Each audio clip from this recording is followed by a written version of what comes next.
Kathryn, welcome to Better Than Fine. I'm really happy to be here. Thank you for inviting me, Darlene. Thank you for saying yes. I been a fan of working with you. I know that within our community, you are beloved for the gift of what we're probably mostly going to talk about today. You have been described by an individual in that community as being a midwife of words. I have found encapsulates you wonderfully. So what does it mean to you to be a midwife of words? Well, over the last, probably 10 years or so, I worked with various writers in a number of different ways. I've done some direct, book coaching as people are trying to pull their books together, and I've run a lot of writers' workshops. With this particular person who called me the Midwife of Words, she now has 5 children. At the time that I was working with her, she had 3. And she said that she felt like the services that I provided were like a midwife had been to her bringing her children into the world. And I particularly liked the metaphor because as a midwife, you don't produce the child, right? It's not your product at all. It is the person who is the parent, who is bringing the child into being. However, by being there, you can make life a lot easier, and sometimes you can make the results better by helping the person actually go through the process of birthing the baby. So I think it's very similar when people are writing. When I help people write, I claim no credit for the products that they produce. But I often find that I help them bring them into being. And so Midwife of Words seems like pretty good way of describing that. Yeah, and in my experience, pretty accurate. And it's interesting to me that as you were building that description, I kept waiting for you to use the word labor, because I often find, at least in my own writing process, that it is this like work and expand yourself and adapt and remold yourself as you create this thing in the world. It's certainly hard for a lot of people. And, labor is hard work. Luckily, there are a couple of things that happen to people in labor. Number one, there's a hormonal thing that helps you not remember the pain part of it. Which is, I think, why there are a lot of people have more than one child. And but the second thing is you end up usually with a result that is a source of joy.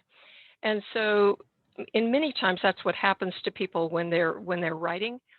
They finish and they feel a great sense of accomplishment, and maybe they don't get a hormonal thing that helps them forget how much work it was, because often they go on and write second books, but maybe things become just a little bit easier through the process of having done it once. Yeah, as we're talking about it, I've always liked the phrase, and of course I knew the phrase before I knew the woman, being you.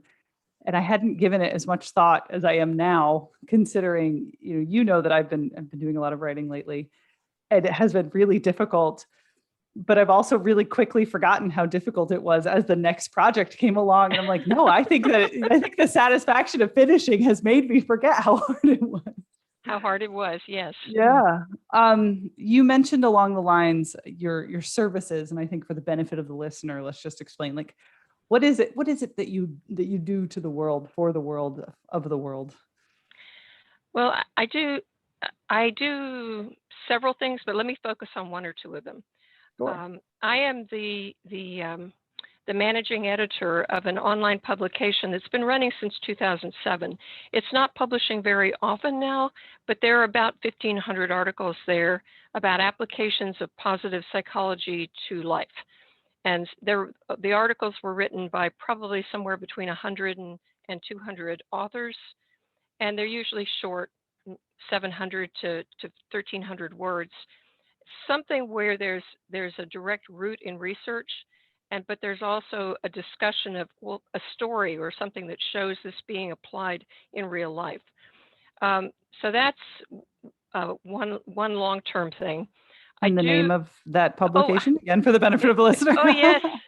Oh, yes. It's called positivepsychologynews.com. So and we will link to it in the show notes. Okay, positivepsychologynews.com. and we still do publish occasionally. In fact, I'm about to get ready to see if I can talk Ryan Nemiak, who for about 8 to 10 years would write us his description of, we won't call them the Oscars because that's a trademarked name, but the best movies of the year from a positive psychology viewpoint. And he wrote that article for us. If you're interested in looking for good movies and want to look at them from the point of view of, well, how do they link up with various concepts in positive psychology, that would be a good place to look. Yeah, I think like many of our guests, our background, and we met through the Masters Applied Positive Psychology community. And so most of our listeners have kind of a passing interest in wellness and well-being. And for the uninitiated, when we say it's referencing positive psychology, what's your like elevator pitch? This is what positive psychology is. Positive psychology is the branch of psychology that looks at what's going on when things go well in people's lives. So it looks for the roots of well-being, and it tries to use scientific, or at least the social scientific means to validate these ideas. So it isn't just your particular opinion, but it's something that you've studied and put up a hypothesis to say, I think this is something that contributes to well-being, and then you find a way of measuring, varying it and measuring it to see whether it does. Or else you study people over, other studies in positive psychology look at people over an entire lifetime and have ways of evaluating well-being at various stages, and then look to see, well, what's going on in their lives? What's in common between the happiest individuals or the most flourishing individuals that differentiates those from people who are just languishing or really quite miserable. So looking to see what is it that seems to contribute to well-being so that people can intentionally put their energies into cultivating those aspects of life. Some of which are things like having strong relationships, having a sense of meaning and purpose in your life. Those are two that pop into my mind. Plus, just having a lot of positive emotions, like the pleasure of being together with people that you enjoy, which is something that we're all starting to have a chance to do more often now that the COVID is starting to ramp down considerably. At least here in the United States. At least here in the United States, yes. And the reason I ask you to unpack that is because I think we're about to go into the other service that you provide to the art and craft of making words good. And I know that you do it through a positive psychology influenced lens. And so I wanted the groundwork laid for describing what that means before we get into what it is that you do with it. So what is this other service? Well, I work with writers to bring their writing, to bring it to life, or to make it emerge. And I will say that for some people, it really does feel like you're having to pull things out of them. Other people, it comes much more smoothly. And I think a lot of that happens with practice, that people get better at putting words down by doing it. That it's something that people build skill in writing through practicing and paying attention. So I have two forms of service that I provide writers. I usually have one or two individual clients that I'm working with on a big project, like a book project. But then I also run writers' workshops, which are a very structured way of getting a group of people together regularly to review the pieces of work of the people in the group. One of the things I would definitely not agree with is that people should seek brutal criticism. I've heard people. I actually went to a meeting one night where one of the speakers was saying, ask for and seek brutal criticism. I actually don't think brutal criticism does people much good. I think it works a whole lot better if you set up an environment in which you feel safe to share things that you have that are not perfect, that are maybe first drafts, maybe second drafts, to share them with people who will look at them and not just tell you you're great, but look at them and help you see what's going well in that piece of writing and what could make it even better. I have found that I have a very structured approach to running the workshops, and we can walk through that if you like. But I have found that the idea of, first of all, starting out with what is strong in this piece already makes it possible for the person whose work is being reviewed to actually take in the criticism. It also means that they don't lose the strengths when they're revising. Because if you're not aware of the strengths in your own writing, it may be that you would revise out the strengths because you didn't know to keep them. So, and it's also a great discipline for the reviewers to actually look for what works. It's good for the reviewers, not just so that they can provide good feedback to the person who's done the writing, but also so they get a more refined sense of, well, what makes writing good, and how can writing be good, and how many different ways writing can be good. And when they start seeing that, it's almost like they're reviewing somebody else's work, but they're enhancing their own writing toolkits by saying, oh, starting in this particular way has had an effect on me. It made me really interested. Maybe that's something I could use in some of the writing that I do. I want to highlight a few things about what you've just shared.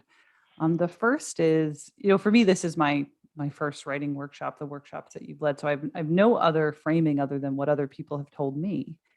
And the idea of being in a writing workshop was very anxiety provoking. And the other people I know who aspire to be writers or who don't identify themselves as writers, but have to write as part of whatever it is that they're contributing to the world. The idea of being in a room of people who have read your work, who are then going to talk about it, rocks you on your heels. And so the act of starting with, this is what's strong, your comment was that it opens you up to it makes it easier to accept the criticism, but it also makes it easier to accept yourself as a writer, right? When your baby is cute, you're better at being like an enthusiastic mom. I don't know if that's actually true. I'm not a mom, but that's at least how it resonates for me. And then the other thing that you were talking about was the act of looking for what's good in a work makes you better at knowing what works, but also in different kinds of writing, because the writing workshop itself is just structured around like, bring what you've got. So one week we might be reading someone's poetry, and the next week we're reading someone's technical document, and the next week it's a stream of consciousness. I don't know where I'm going with this, but tell me what you see. And that also gives us this variety of human experience to process as writers as well. Yes, I have found, and just to give a little bit of a sense of quantity here, yeah. I've been doing this since 2013, and I tell people that I think I must be related to the Count in Sesame Street, because I like to count things. So I have counted the number of pieces that have come in my writing group, and I'm up, and I'm up to 2,590 as of this morning. And so I've seen a lot of pieces of writing come in, and as you say, they've been all kinds of different things. I've had only one novel, so this is not necessarily a particularly great way to get a novel put together. I think it didn't work entirely because with a novel you need to have sort of a continuing thread since the pieces come in every 2 weeks, there's a break of time and you sort of lose the thread. So, but it was, at least that was worth an experiment. But short stories we've had web copy. I had one woman who was opening up a candy business, and so she did her brochures for her candy business. I've had people write Medium articles on various different subjects, ranging from extremely technical to very, to stories about their children. Um, so there's just a huge range of different kinds of things people bring in, which is part of what makes it fun. You get to, I mean, from my point of view, you really get to see all kinds of different ways that people are going about writing.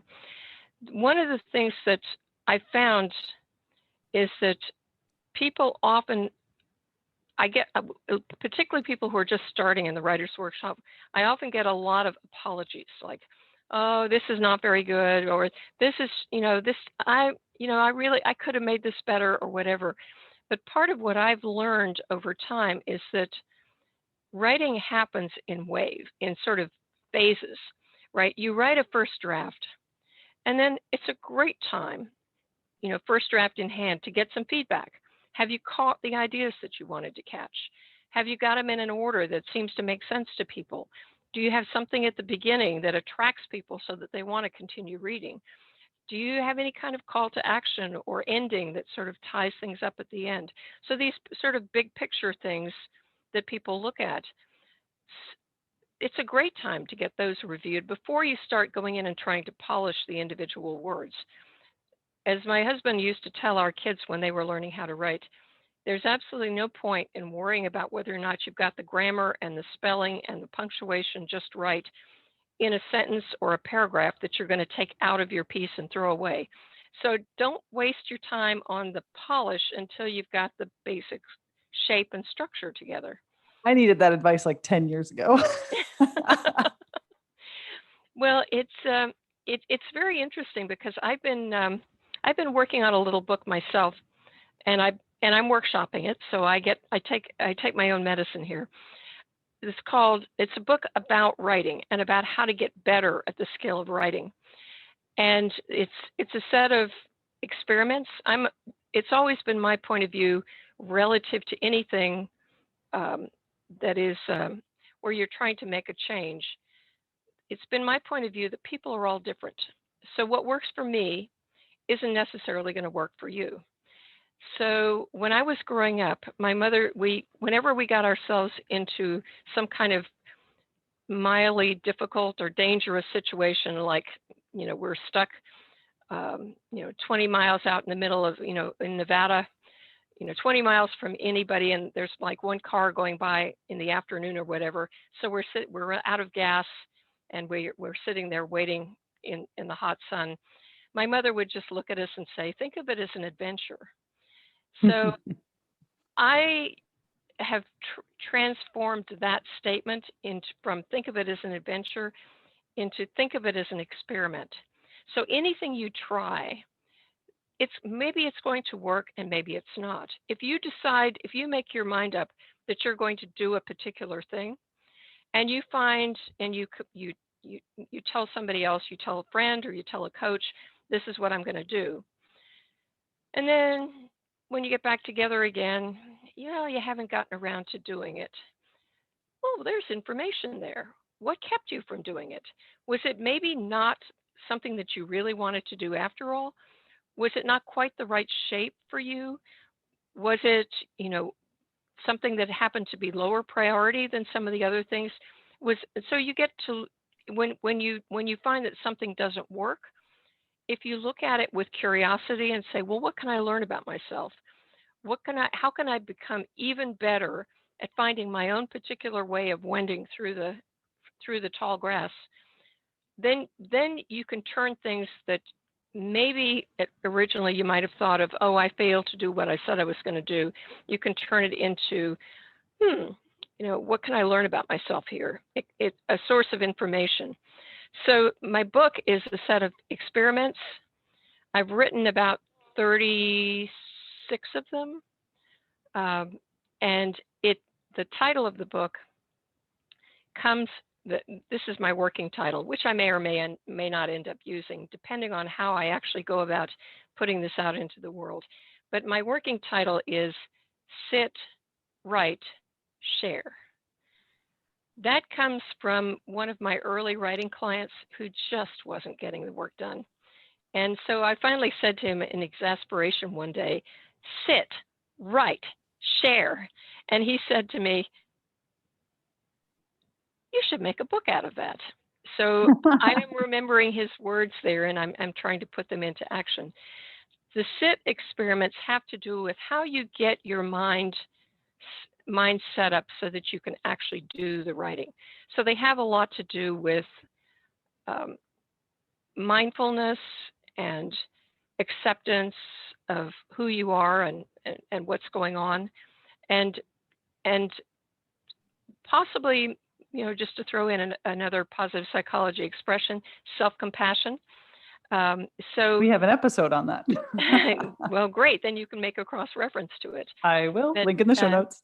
okay, so that section of the book, there's about, I think, about 10 experiments there, things people can try, setting up little rituals to get the writing going. Nobody's going to find that every experiment works for them. I don't even use all of the experiments. I've just seen other people use, either I've used them or somebody else has used them. Then there's a set of experiments. I think I have about 24 or 25 of them for actually doing the writing. And they have to do with ways of bringing ideas to mind, of getting the draft down on paper, and then of editing the draft for which, and editing goes through multiple stages. So I originally thought the whole book was going to be structured sit, write, share, one part for each. But I found I had so many experiments in the write area that I broke it down even further. So I have the rule of three. Mm-hmm. 3 things there. I have imagine, I have draft, and I have edit. And one of the things that was really entertaining to me, I workshopped the edit experiments. And one of the people in the group said, I had no idea that editing could be a really creative process.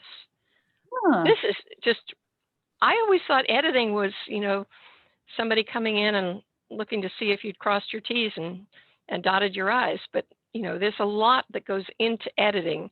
When you think about it, the first draft, if you look at the first draft and you look all the way to the last draft, you'll see that there's a lot of really, really creative transformations that occur there as a piece of writing is maturing. Going to a workshop is one way of getting information into the editing process, of getting other points of view besides your own in order to work into the way you think about it. I think there's a lot of people that assume, myself, I'm very guilty of this, that editing is this like painful tooth extraction of words where, and again, my own ego often gets in my way of my editing process where it's like, no, it's perfect because I made it. And I like the reframe that, it's a lump of clay that's half of us, and we're going to try to get it all the way there. And if, the handle's a little misshapen, we're going to make it pretty, as opposed to, that's where I think that comes from, right? The assumption that editing is not creative, because editing, at least where I see my own root in it, is like high school, where I didn't have enough time to make it good. I just had to make it good enough. And it maybe not even that. I wrote 3 pages. I've got to get it down to 1. So let's just hack and slash until it's done. Yes, I think a lot of people probably have sort of high school ideas about what editing is all about. I like your analogy about the clay, because I think of writing as being like, and particularly since I started being able to write on word processors where you could easily move things around. I find that writing is a lot like molding something. It's like giving a child Play-Doh and sort of seeing what comes out of it, or making up and you can look at it and you can say, I thought I wanted to make a snake, but I actually want to make turn that into the lion's tail. And so now I need a lion's body or whatever. So it's that, but there's a feeling that I have when I edit that's a lot like a feeling of molding, of really having my hands on something that is then being sort of moved into the shape that I want to capture. And I consider it to be a really, really creative process. I I think I sent you a link, Darlene, and this is something else we can probably put in the notes, to George Saunders, who is he teaches writing at, I think it's Syracuse University, and he has this wonderful video where he's talking about how editing is is actually an act of kind of loving care to your writing. And you keep looking at each piece of it and sort of saying, is that the way I want it to, does that feel good to me? Does that feel right? And if not, you just change it slightly and then you keep changing it. And things emerge while you're doing that. I can't help but laugh a little because it just, the positive psychology reframe of things, like, you know how I'm sure you've had this experience because of the time you've spent in this body of literature and research, and that you'll have things about yourself or the world that you think of as really negative, and then you'll stumble into the positive psychology version of something. And it's just so pleasant and so vastly different. And I confess, editing has always been one of those things that I have hated since high school. And the idea of it being like, no, I care for this thing so much that I'm going to go in here and give it a massage is so different. And I've got to laugh because it's like, yes, of course, the positive psychology version of this is it's an act of loving kindness. Well, the man who made that statement was not a positive psychologist. He's a novelist, and Still doing it right. and he's got an, I mean, this video, I've listened to it now about 15 times over the last few, because it's about 7 minutes long, and he's got this wonderful passage in the middle where he takes the sentence, Frank was an asshole, and then it ends up something completely different with because he asks questions as he's looking at it. He says, well, why did I think that? And then things start to emerge, and then pretty soon you're in a completely different place relative to Frank, and the word asshole has disappeared out of the statement. It's really, really worth watching, to get into your mind that this is a process where you are letting, and part of it, I think, is when you're writing, you're using a lot of different levels in your mind. Okay, so we all have this conscious at the top of our, where we've got the thoughts that we're actually conscious of, just to say it in a really dull way. Anyway, but there's all of these other things in your mind that are going on in the background. Everybody's had the experience, I'm pretty sure, of brushing their teeth and having an idea come to their mind like that, or doing something, The shower. For me, it's the shower. Well, I'll give you a little tip that I learned from a mapster, Sid Aframovich, which is to have a little whiteboard with water resistant markers in your shower, so that when you have those ideas, you can actually capture them without having to get out of the shower. I just use the recording feature on my phone. but yes, there is a system for that. You got to dry the hand off quick and then hit record and point the video at the ceiling. But I would probably drop the phone in the bathtub, so I don't think that would work for me. But the point here is, part of the writing process is you're trying to be able to reach into that part of you that has been building up knowledge and observations all of your life, that has been pulling together wisdom about what's your own particular wisdom about what life is like. And so many times when people are talking about being creative, really what they're needing to do is to find a way of loosening up the control of their conscious mind so that ideas can bubble up, and then that they can recognize them and then use them. And so there's one of the people that I've had in a writer's workshop who actually she's working on the whole question of how do you access your intuition, and she she she characterizes it. Her name is Nil Demirkubik, and she has and I'll give you the link to this later if you'd like to include it in the notes. But she had a podcast, or not a podcast, but a webinar where she talked to Senya Maiman about how to open yourself up to your intuition. And part of what she says is you don't just accept everything that comes out of your intuition as the gospel. You let it emerge, and then you look at it and you judge it. You sort of say, does that work or not work? And sometimes it does, sometimes it doesn't. So it isn't that you necessarily have all the right answers in your deep space, but you have a whole lot of experience from your life that is accumulated there, maybe without you even being aware of it. So part of what you want to do when you're writing is you want to loosen things up so that some of this deep knowledge that you have can have a chance to bubble up. Stories that you've seen, places where you've seen the ideas that you're interested in expressing, where you've seen it actually happen. And that's what makes the writing really both fun to do and fun to read. I'm reminded of my time spent as an actor and specifically as an improver. And there's all these things that you do before you do either one of those creative acts to try to get out of your own way. And that's what keeps coming to mind, is like the getting out of the own way. Exactly.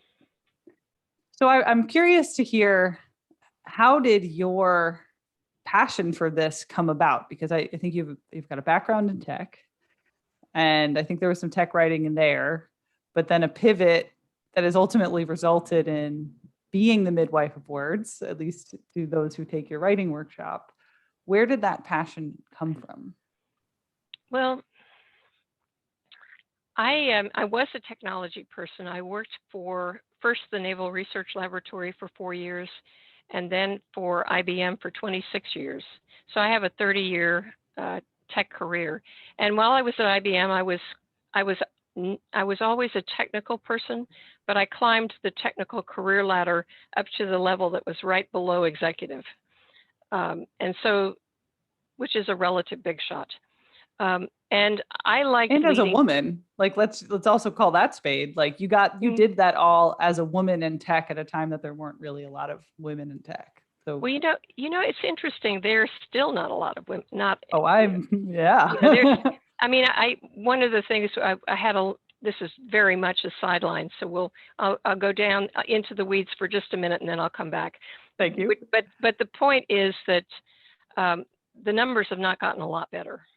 Okay, so and one of the things that we noticed is that women tend to peak out at a certain level, and then the number of women, if you looked at the percentage of women in a particular level, it went precipitously downhill from there. So we worked for years to try and change that, and I think they're still working, looking for ways to try and change that. Anyway, one of the things that I found that I thought was really funny, I have an undergraduate degree in English, and then I got into computer science. And then I had started my tech career. I found that over the course of my tech career, I did far more writing of prose than I wrote code. Okay, so I wrote, persuasive memos, I wrote design documents, I wrote standards, I wrote invention disclosures, I wrote, test documents. I wrote, all. You want to know my last job was before I went into personal training was content management on a software development team, and trying to get my programmers to write and any of the documents that you are describing was pulling teeth. So I'm sure you could speak to that. Oftentimes people go into it with a desire to write code, and then this whole other body of work comes up that you don't necessarily expect to be working on. Exactly. And you don't necessarily want to be working on that. That was my problem. Well, and it always made me laugh, because when I was in college, the people that went into, that majored in things like computer science or engineering or whatever, part of the reason is they never wanted to ever have to write a paper. And I had one friend who actually got through college without ever writing a single paper. I think that that was an engineering feat of rather extraordinary. Schedule engineering. Yeah. So, but so here I am. I'm writing all kinds of stuff as a software engineer. We started a project at one point where we were writing what we called anti-patterns. Okay, so now in software engineering, there was an idea called patterns that was very much in vogue for a while, which was the idea that experienced people would look at how they know how to quickly solve a particular problem. And they would look to say it and they'd say, well, there's a pattern here, and this is a pattern that other people could apply. And so there came to be a structure for writing up patterns that, and then sharing them and conferences and whatever. Well, we tried an experiment where we're writing what we called anti-patterns. The idea of an anti-pattern is that it's something that seems like a good idea, but when you apply it, you discover, well, not so much. And so this is a,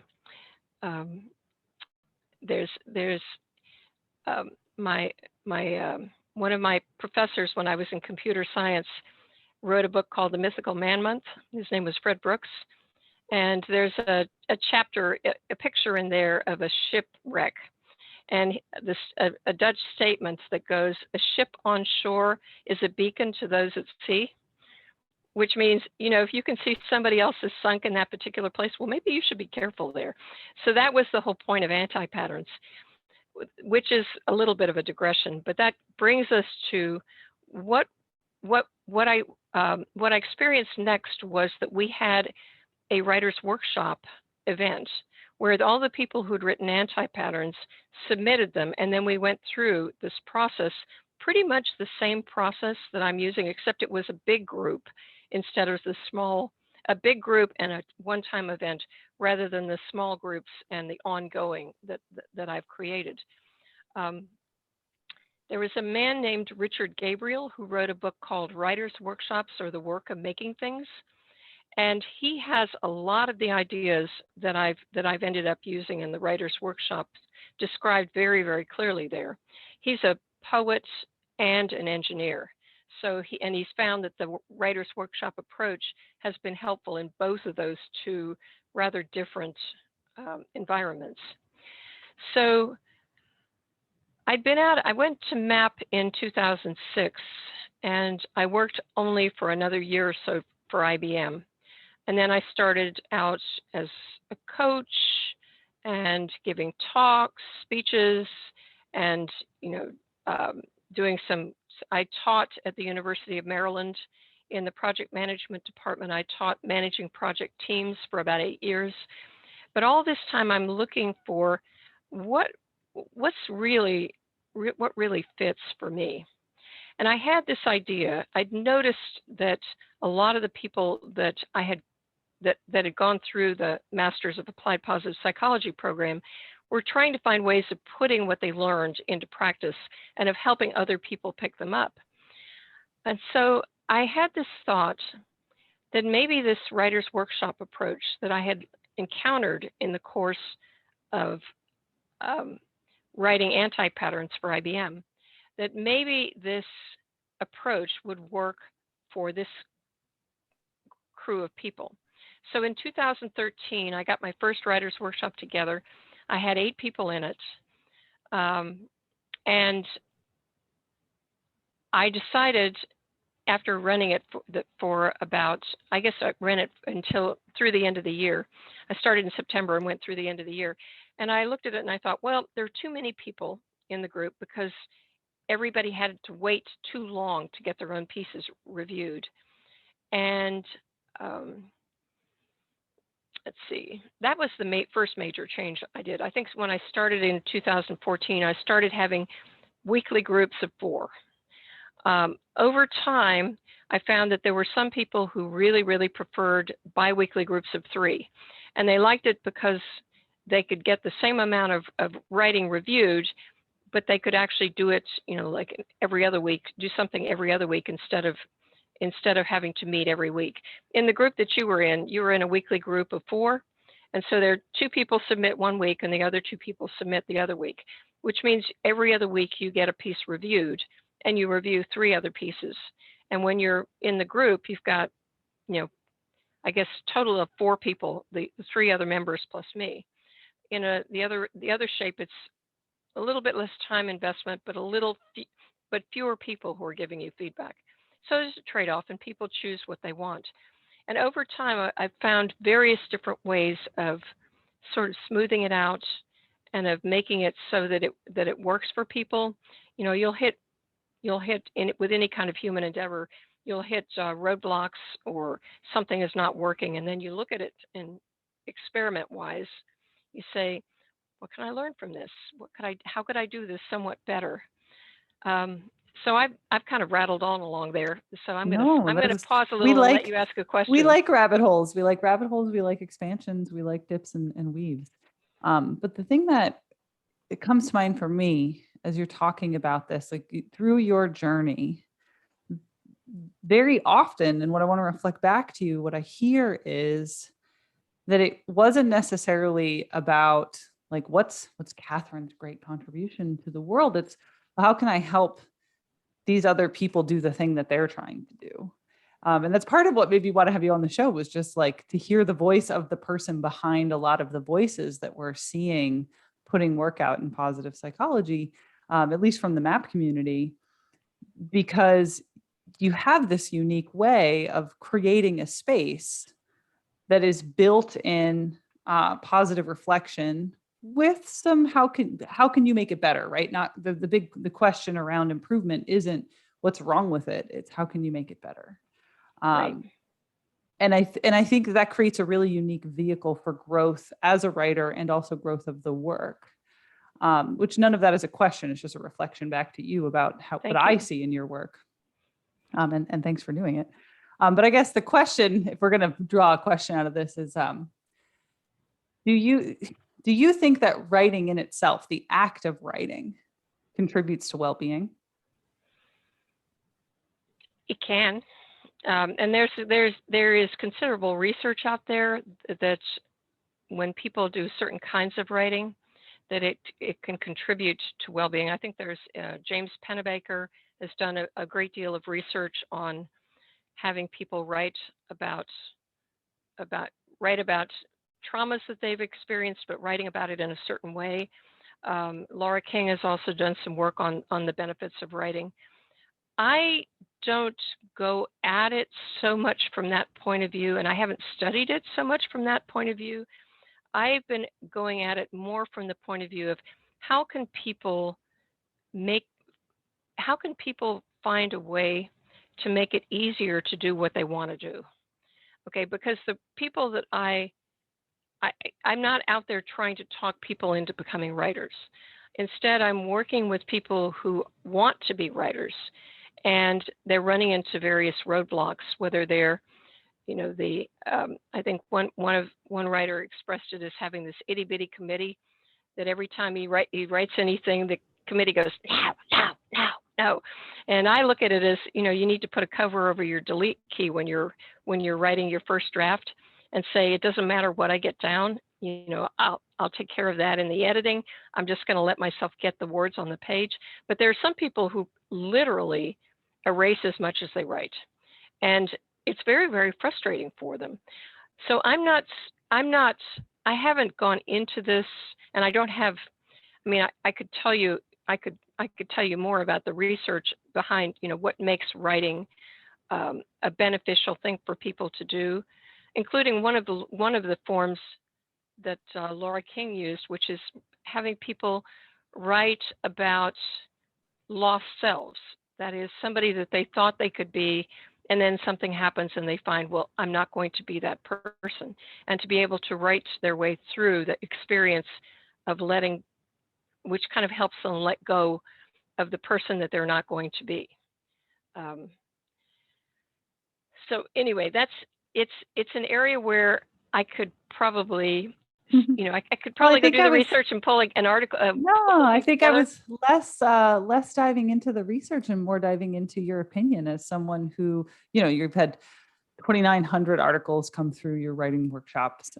You were in one of the first positive psychology master's programs in the world. You've been at this for more than a minute. You have a wealth of your own writing experience. 4 books, 3 books. How many books? Um, Your own. um, I've edited 3 books. I've co-authored one.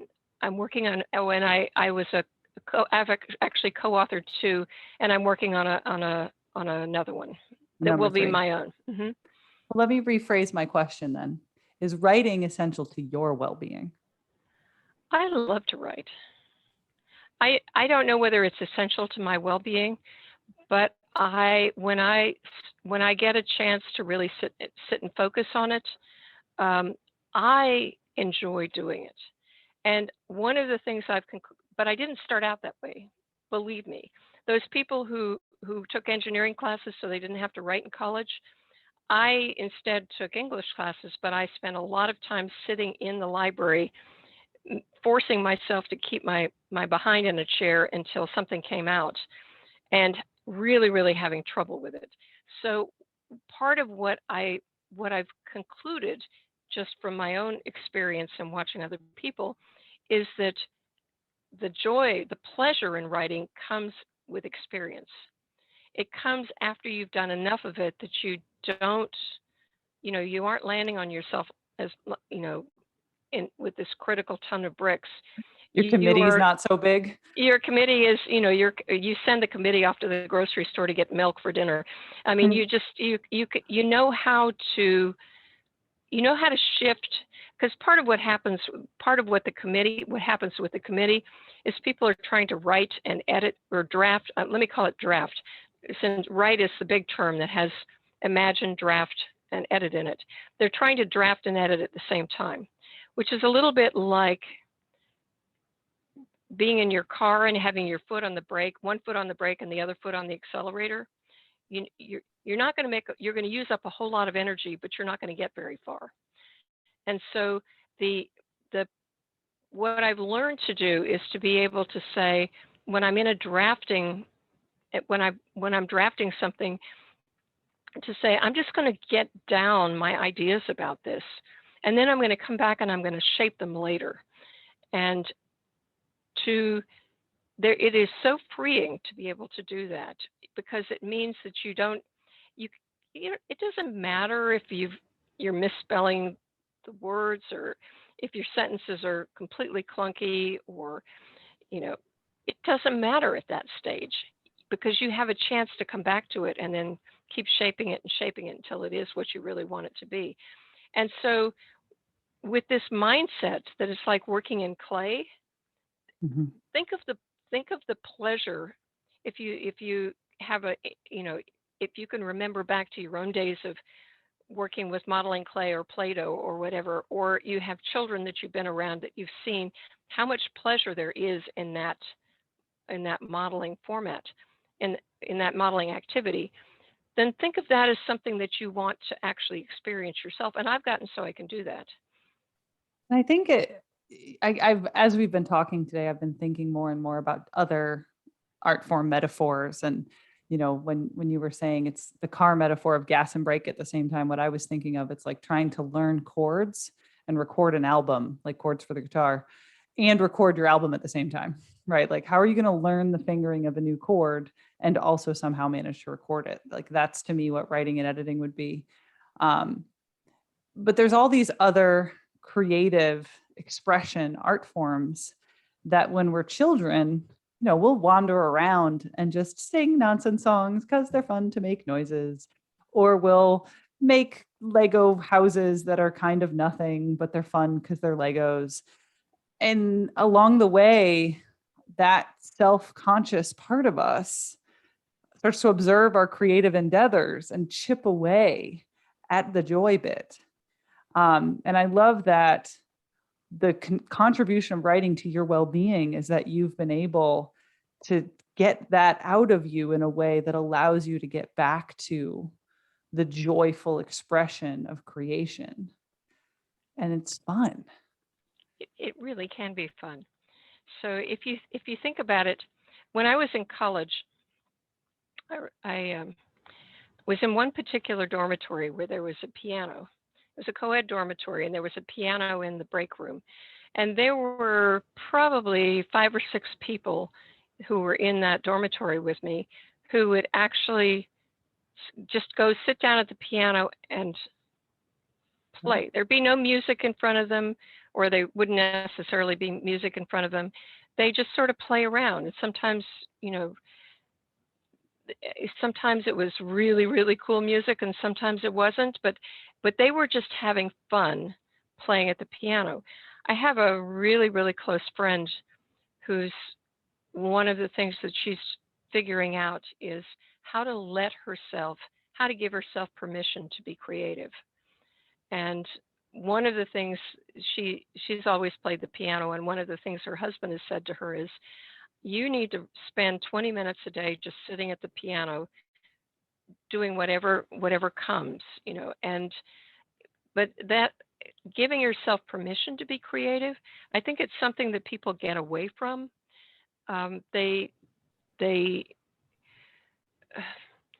It's very annoying to me that people will say things like, I'm not creative. It's like,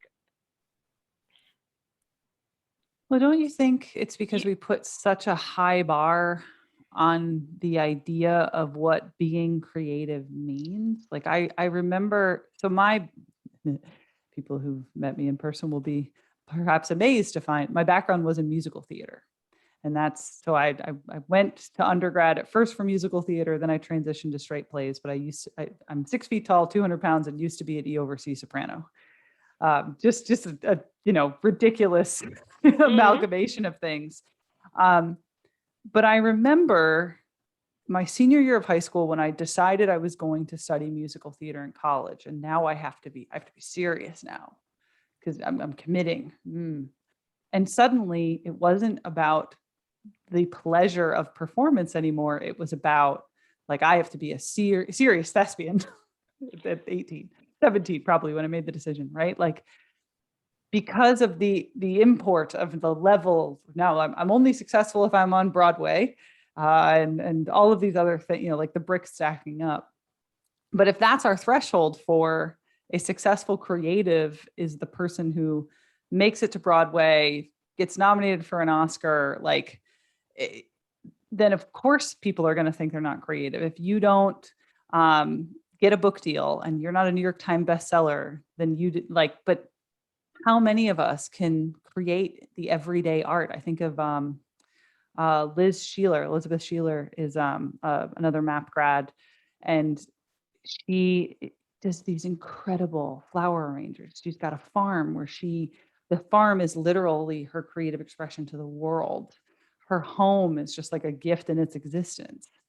And she works to find ways to bring that out. Like, how do we create an everyday art that people feel like it's worth the endeavor of these like home creative, I crochet and I knit. I've made a baby blanket for every pregnancy I've trained. It almost COVID ruined that streak. I've missed a few now. But I guess my point is that where's the threshold for the label of identity? Who is a creative? Who is a writer?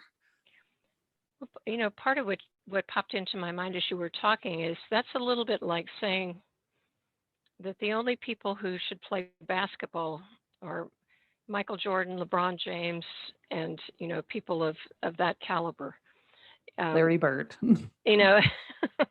So which is to say, let us claim back for our lives the ability to not just be observers of other people who may be stars. They may be stars, but instead of saying, well, I can't play basketball like LeBron James, then I should not play basketball. And that's like subtracting something out of your life and making it that much so which is to say, I think a lot of 18-year-olds probably go through a similar kind of thinking where they've got, okay, the world is, people have just finished telling me at graduation speeches, the world is my oyster, right? I should go out and get it.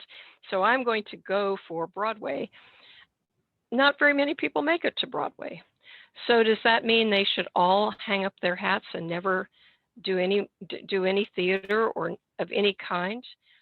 Should never find a way perhaps of learning, what it is that they experienced in the theater, or of getting that particular joy back? Does that make sense?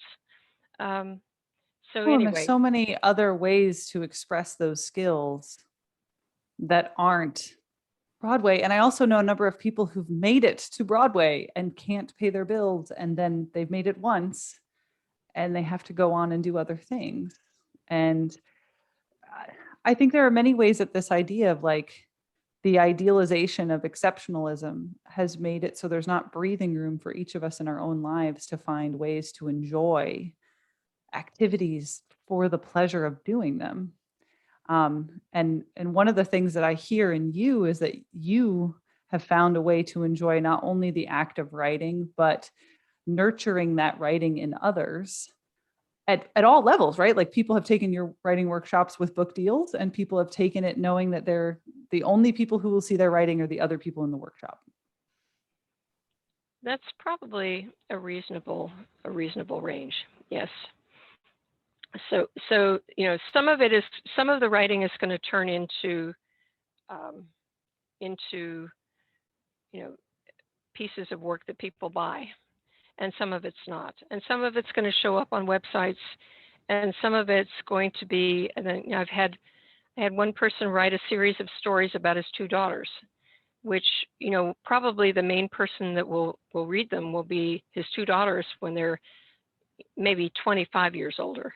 I'm not sure about the late teenagers, whether they would read it, but certainly my daughter, treasures anything written that takes her back into, well, what was she like as a child? And so any stories of that sort.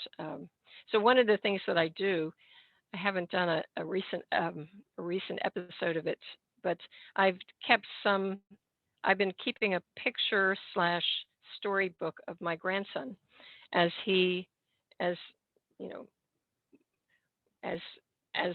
goes through all of there's so much that happens in the first 2 or 3 years of life, that as you see this completely incapable being become more and more capable and learn how to do things like get their own way and otherwise express their particular what it is that they want. So there's writing that can be done purely for yourself. I mean, you can write for your future self. And I actually wrote one article I had a talk, and then I wrote an article about writing about going through the pandemic. Okay, so think back. In 1918, my grandmother and my grandfather got married. Excuse me. Right around that time, they went through the Spanish flu, what was called the Spanish flu. That's probably as politically incorrect as calling it, whatever people call the COVID-19. But anyway, this illness was all around them. I have no records at all of what that experience was like for them. So one of the things that had occurred to me is that people could actually start writing like their own little stories of what was COVID-19 like. What was that year when we had to stay inside all the time, or stay away from other people, or when we went for walks we had to have masks and make sure we were away from 6 feet plus away from people. What was that like? What was emotionally like? What was it physically like? So that you could spend some time writing about your own experiences of living through this extraordinary period of time, which your descendants, if you have any, might like to see, and maybe other people in your family might like to see them. I mean, descendants of your brothers, sisters, cousins, whatever. But in 100 years, it would give people an idea of, well, what was it like to go through that? My grandfather wrote letters home to my grandmother from the Western Front. And he has one passage in there where he describes going out. He had a day's, he was an officer. He had a horse that he rode. He had an aide that was always with him. But one day he was on vacation, so he's out with his horse but no aide. And he was riding along this French road, and there were cherry trees full of cherries. And he had been going on that road before, but he'd look at it and he'd think, oh, I've got to maintain my dignity. I can't, have the aide stand here and hold my horse while I go up and pick cherries. So he ties his horse and climbs up the tree and eats his fill of cherries, and then comes back down, and he's looking for a place to get a bath, which he hasn't had for 10 days, finds a little pond where he goes swimming, and then gets back onto his horse and goes back, and he sees the cherries again on the way back and climbs up the tree and gets his fill again. So that's a story of life for somebody who is in the military on the Western Front. That's a little different than what you'll find in a lot of novels or other tales about what time was like then. And it's also just another gift of writing that I think we've replaced it with other personal cataloging media, but it's another way in which writing has been a gift in your life. And what a great story. Any final advice for someone who is hearing this and is aware of their own struggle to get past their personal barriers into the act of writing? Well, practice and pay attention, and know that it's probably like playing the piano, like learning how to knit, like all kinds of different things that you might like to do. That once you have learning how to type, there's when you I don't know about you, but I took typing in high school. Me too. And so my fingers they know where the keys are, they know how to type. I don't have to think about and which is very helpful when you're writing on the keyboard. Yes. But think about the fact that you if you're uncomfortable, that's always the way it is when you're first learning a skill. And that practicing and paying attention to what works and what doesn't work, and then fixing the things that don't work, that is, just have this idea that if you keep doing that, it does get easier. And for some of us, I don't know really what percentage, but for some of us, it becomes more and more pleasurable. And maybe it's a matter of not letting yourself be driven by the itty bitty committee, but instead of being able to welcome the fact that the writing that you do, whether it's for your future self, whether it's for your descendants, whether it's for an audience of your peers right now, whether it's for the entire world, that you have something to offer that is your unique sort of point of view and experience, and that it's probably something that other people can learn from. Thank you. And to send the committee to the grocery store for milk so that you can get it done. Exactly. Kathryn, thank you so much for sharing all of your wisdom with us. Well, thank you so much for inviting me and giving me a chance to just let the ideas bubble up. So I appreciate it. Part of what creation's all about, right? Exactly.